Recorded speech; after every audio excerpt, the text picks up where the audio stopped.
Hello everyone. आज से हम गीता जी के अध्ययन शुरू करने वाले हैं। तमेव माता च पिता तमेव तमेव बंधु च सखा तमेव तमेव विद्या द्रविणं तमेव तमेव सर्वं मम देव देव। अब यहाँ पर पहले चैप्टर में धृतराष्ट्र संजय से पूछेंगे। जो संजय है उन्हें दिव्य दृष्टि प्राप्त हुई है और वे पूरे युद्ध को वहीं बैठे हुए देख सकते हैं, इसीलिए सब कुछ संजय धृतराष्ट्र को बताने वाले हैं। सबसे पहला प्रश्न जो धृतराष्ट्र ने संजय से किया वो था, धृतराष्ट्र बोले, हे संजय, धर्मभूमि कुरुक्षेत्र में एकत्रित युद्ध की इच्छा वाले मेरे और पांडु के पुत्रों ने क्या किया। तो संजय आंसर देते हैं, कहते हैं वो कि उस समय राजा दुर्योधन ने व्यूह रचना युक्त पांडवों की सेना को देखकर और द्रोणाचार्य के पास जाकर यह वचन कहा। क्या वचन कहा? उन्होंने कहा, हे आचार्य, आपके बुद्धिमान शिष्य द्रुपद पुत्र धृष्टद्युम्न द्वारा व्यूहाकार खड़ी की गई पांडु पुत्रों की इस बड़ी भारी सेना को देखिए। इस सेना में बड़े बड़े धनुष वाले तथा युद्ध में भीम और अर्जुन के समान शूरवीर सात्यकी और विराट तथा महारथी राजा द्रुपद, धृष्टकेतु और चेकितान तथा बलवान काशीराज, पुरुजित, कुंतीभोज और मनुष्यों में श्रेष्ठ शैब्य, पराक्रमी युधामन्यु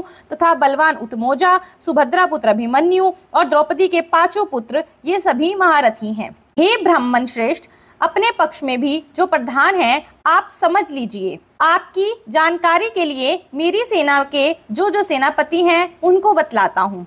आप द्रोणाचार्य और पितामह भीष्म तथा कर्ण और संग्राम विजय कृपाचार्य तथा वैसे ही अश्वत्थामा, विकर्ण, सोमदत्त का पुत्र भूरिश्रवा और भी मेरे लिए जीवन की आशा त्याग देने वाले बहुत से शूरवीर अनेक प्रकार के शस्त्रों से सुसज्जित और सब के सब युद्ध में चतुर हैं। भीष्म पितामह द्वारा रक्षित हमारी यह सेना सब प्रकार से अजय है और भीम द्वारा रक्षित उन लोगों की वह सेना जीतने में सुगम है। इसलिए सब मोर्चों पर अपनी अपनी जगह स्थित रहते हुए आप लोग सभी निसंदेह भीष्म पितामह की सब ओर से रक्षा करें। कौरवों में वृद्ध बड़े ही प्रतापी पितामह भीष्म ने उस दुर्योधन के हृदय में हर्ष उत्पन्न करते हुए उच्च स्वर के सिंह की दहाड़ के समान गरज कर शंख बजाया। इसके पश्चात शंख और नगाड़े तथा ढोल, मृदंग और नरसंगे आदि बाजे एक साथ ही बज उठे। उनका वह शब्द बड़ा ही भयंकर हुआ। इसके अनंततर सफेद घोड़ों से युक्त उत्तम रथ पर बैठे हुए श्री कृष्ण महाराज और अर्जुन ने भी अलौकिक शंख बजाए। श्री कृष्ण महाराज ने पंचजन्य नामक, अर्जुन ने देवदत्त नामक, भयावह कर्म वाले भीमसेन ने प्रोढ़ नामक महाशंख बजाया।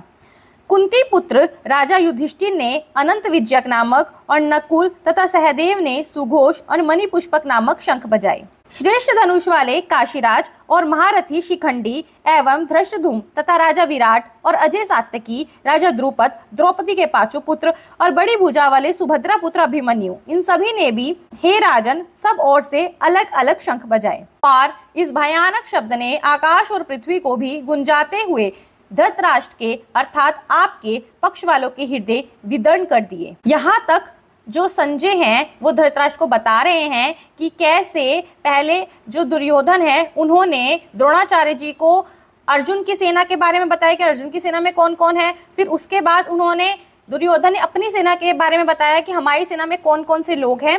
और फिर उसके बाद क्या हुआ कि जो भीष्म पितामह थे उन्होंने शंख बजाकर युद्ध की घोषणा कर दी, क्योंकि उस समय युद्ध की घोषणा शंख बजाकर की जाती थी।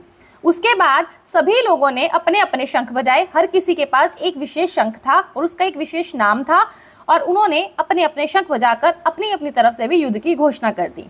हे राजन, इसके बाद कपिध्वज अर्जुन ने मोर्चा बांधकर डटे हुए धृतराष्ट्र संबंधियों को देखकर उस शस्त्र चलाने की तैयारी के समय धनुष उठाकर ऋषिकेश श्री कृष्ण महाराज से यह वचन कहा।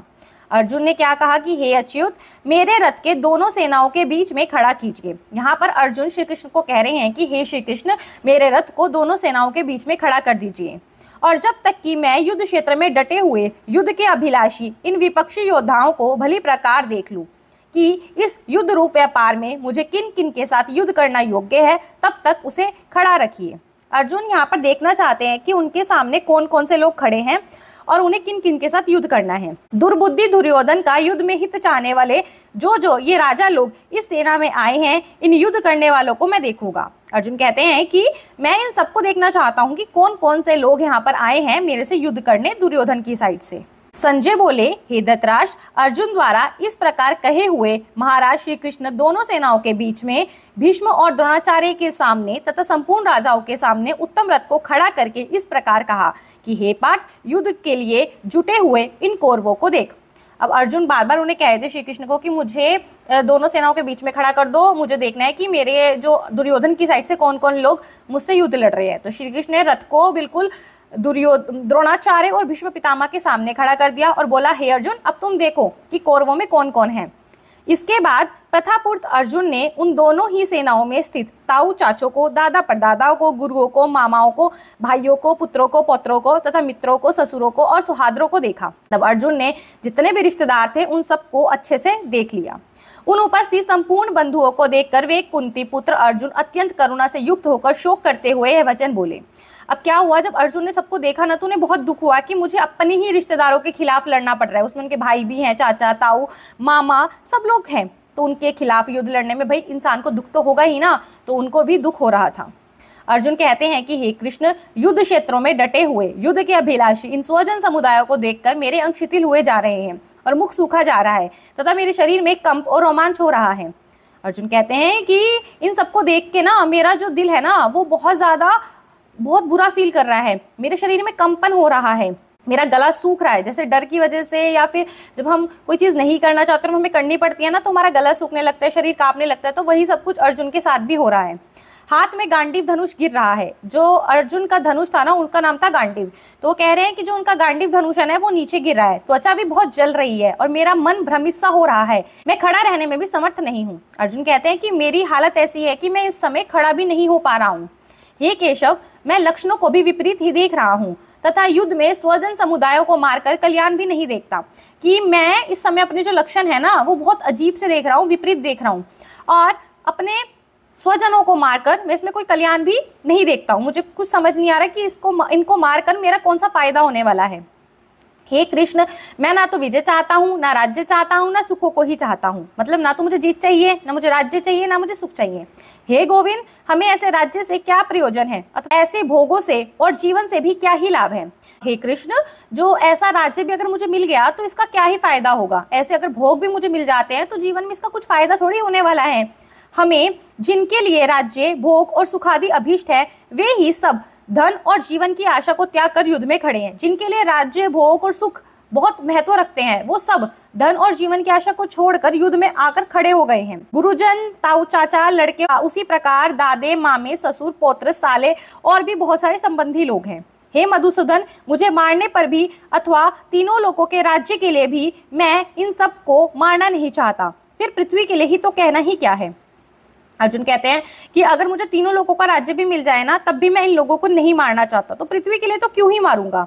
हे जनार्दन, धृतराष्ट्र के पुत्रों को मारकर हमें क्या ही प्रसन्नता होगी, इन आततियों को मारकर तो हमें पाप ही लगेगा। कहते हैं कि धृतराष्ट्र के पुत्रों को मार के हमें कौन सा कोई खुशी मिलने वाली है, इनको मारकर तो उल्टा हमको पाप चढ़ेगा। अतएव हे माधव, अपने ही बांधव धृतराष्ट्र के पुत्रों को मारने के लिए हम योग्य नहीं है, क्योंकि अपने ही कुटुंब को मारकर हम कैसे सुखी होंगे। अपने परिवार को मारकर कोई कैसे सुखी रह सकता है।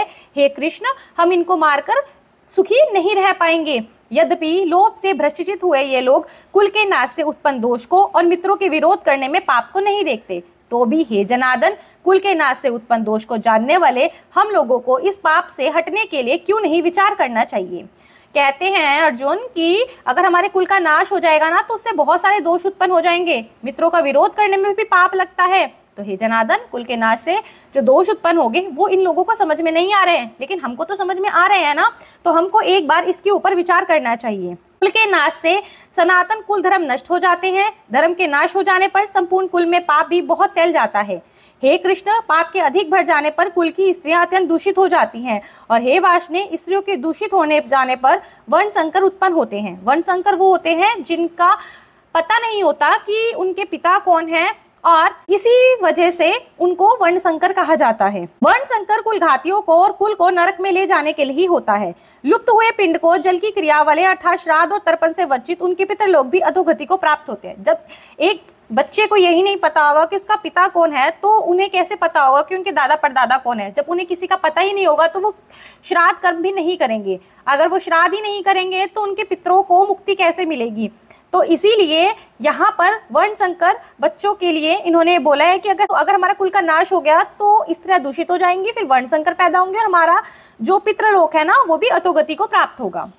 इन वर्णशंकर कारक दोषों से कुल घातियों के सनातन कुल धर्म और जाति धर्म नष्ट हो जाते हैं। हे जनार्दन, जिनका कुल धर्म नष्ट हो गया है ऐसे मनुष्यों का अनिश्चित काल तक नरक में वास होता है, ऐसा हम सुनते आए हैं। हम सब लोग बुद्धिमान होकर भी महान पाप करने को तैयार हो गए हैं, जो राज्य और सुख के लोभ से स्वजनों को मारने के लिए उद्यत हो गए हैं। यदि मुझ शस्त्र रहित एवं सामना न करने वाले को शस्त्र हाथ में लिए हुए धृतराष्ट्र के पुत्र रण में मार डाले तो वह मरना भी मेरे लिए अधिक कल्याणकारक होगा। अर्जुन कह रहे हैं कि मैं शस्त्रों को छोड़ रहा हूँ, अगर मेरे शस्त्र रहित के ऊपर वो बाण चलाते हैं, वो मुझे रण में मार भी डालते हैं, तो भी वो मेरे लिए ज्यादा कल्याणकारक है युद्ध करने की बजाय। फिर संजय कहते हैं कि रणभूमि में शोक से उद्गिन मन वाले अर्जुन इस प्रकार कहकर बाण सहित धनुष को त्याग कर रथ के पिछले भाग में बैठ गए। अब यहाँ तक का पूरा वृत्तांत जो संजय है उन्होंने धृतराष्ट्र को सुनाया कि आज पहले अध्याय में क्या हुआ, और उसके बाद उन्होंने बताया कि ये सब कहने के बाद कि मैं युद्ध नहीं लड़ूंगा, धृतराष्ट्र के पुत्र अगर मुझे मार भी डाले तो भी मैं कल्याणकारी समझता हूँ। और ऐसा कहकर अर्जुन जो है वो बाण छोड़कर रथ के पिछले भाग में जाकर बैठ गए हैं। इस प्रकार आज प्रथम अध्याय समाप्त होता है और कल हम शुरू करेंगे द्वितीय अध्याय और देखेंगे कि जो श्री कृष्ण है वो अर्जुन को कैसे और क्या समझाते हैं। मिलते हैं कल दूसरे अध्याय के साथ, तब तक के लिए राधे राधे।